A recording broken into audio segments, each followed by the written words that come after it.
Welcome to Blizzard Fire. We hope this video helps fire up your solution. You're starting inside the camera app. Use photo or portrait mode so photographic styles are available. Tap the photographic styles icon and swipe through presets to see live previews. Once you pick a preset, adjust tone and warmth with the sliders to tailor contrast and color bias.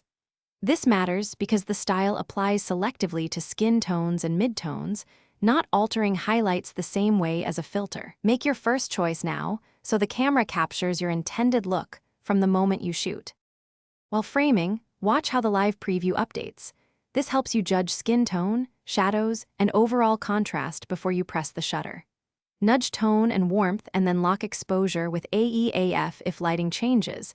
That keeps your style consistent across frames. Make sure portrait lighting and flash settings complement the selected style so highlights don't blow out.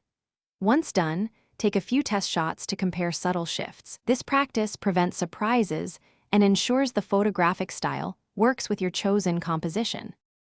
After shooting, review images in Photos and use Edit to fine-tune or revert if needed. Photographic styles are non-destructive and reversible. Make sure you set your preferred style before a batch session to keep consistency across multiple shots. If images don't show the style, check camera settings. Some formats like Pro RAW or certain third-party camera modes can bypass photographic styles. If that happens, switch to standard HEIF/JPEG or turn off Pro RAW and retry. Thanks for watching. If you found this helpful, don't forget to like and subscribe.